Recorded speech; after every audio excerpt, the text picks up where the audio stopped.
Hi, everybody. Let's take a few minutes to talk about our second writer's workshop. At this point in the term, we have done a workshopping activity twice now. Our first one was the mock workshop with the short story Brazen, and our second one was with our character sketches. So I'm not going to dig in too deep on how to effectively workshop because we've been over it a couple times. But if you need a refresher, check out our How to Workshop Effectively PDF and video. If you need a direct link to those, let me know and I'll be happy to walk you through it. I do want to have a quick mention of some concerns we had with our last workshopping activity, where maybe we didn't feel like we were getting good enough detailed quality feedback from our peers. So, what we want to do to ensure that we're all getting that good quality feedback is choose at least two peers, first of all, to get feedback from and make sure that we are providing feedback to everybody. If somebody already has two or three students working on their short story, choose somebody else so that we can all, benefit from the feedback opportunity we have. But also, we want to make sure that we are providing what we call actionable suggestions. We want to say, hey, that's awesome, you're doing great. But we also want to say why they're doing great and what they can continue to do to keep their greatness going. And we also want to provide actionable suggestions for areas of improvement. So, for example, if maybe the dialogue gets kind of bogged down in the story that you are reviewing because they have a lot of dialogue tags going on.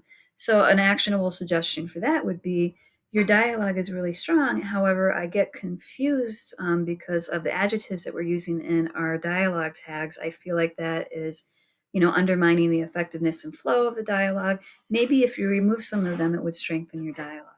So, effective feedback includes positive support, but also actionable suggestions on how they can improve what they're doing. So, let's take a look at the rubric for this specific assignment. As a reminder, this is done through the discussion forum setting, so we do need to have our original post posted no later than Thursday at 11:59, and that post is simply going to be your current draft of your short story. Post it, and then claim who you want to do your workshop for. So, who two peers that you would like to workshop their papers. And we want to make sure we do that by 11:59 on Thursday. And we also want to make sure that we are doing our workshop activity for our peers and posting it no later than 11:59 on Sunday. As a reminder, our workshop activities are comprised of two main points of activity. The first one is we want to download the document that our peer has posted and then actually open it. We want to read it, give it a minute to set, and then read it again.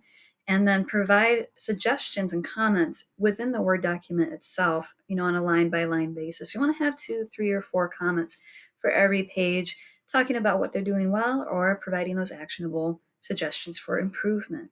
The other component of this activity is, of course, the summary response. So a paragraph or two of how you really feel about this piece, how effective your peers are being at writing, and what they can do to improve. So make sure that we have both of those components.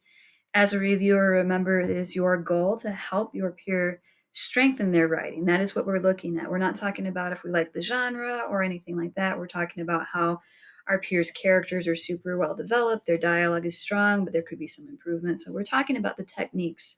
That's what we're looking at as a reviewer. How effective is our author at using the techniques that we're learning, and how strong is their story?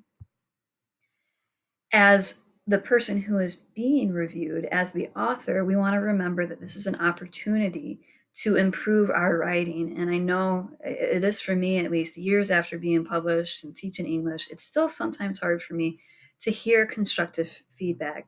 We spend so much time in the worlds that we're creating. We spend so much time with our characters that we can tend to think of them as perfect as they are. Even though we know there's no such thing as perfect characters or perfect writing, it can be very hard to hear from somebody else that maybe our dialogue is not shining as much as we thought it was. And, it's hard to hear, but change is good. Let's improve our writing. Let's use this opportunity for what it is, a way to get other people to look at our work and let us know how we're doing, and then apply those suggestions to our writing. A word on the suggestions that we receive from peers, from professors, and from editors. They are suggestions for improvements. This is your world. These are your characters, and you have the final say in what revisions you do to your paper based on feedback that you get.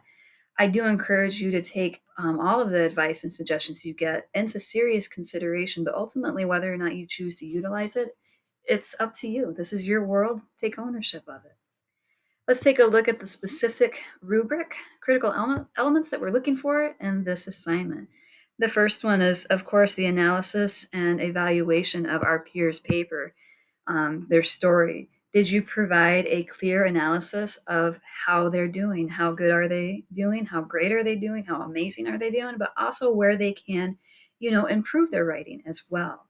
The next critical element that we're looking at is actionable suggestions. Are you going through line by line, leaving 2 or 3 actionable suggestions on how they can improve on what they're doing or how they can keep being great at what they're doing? And then the next thing that we're looking at, of course, is our clarity and mechanics. And that's just, are you writing clearly? Are you following grammar? Can we read what you're writing? And then the final thing is engagement. If you provide critiques for at least 2 classmates, you're golden. So make sure that you do reply to at least 2 and do provide those, substantial summaries in your responses and your evaluation, as well as those actionable suggestions. We got to have the inline comments and then the paragraph as well. So yeah, essentially that's what we're doing is we're workshopping again. I know it's fun for everybody, right? If you have any questions on this assignment or anything else, let me know. You can hit me up through text. We can chat. You can give me a call. We can do a Zoom meeting, and we can talk in the general discussion forum. You got this.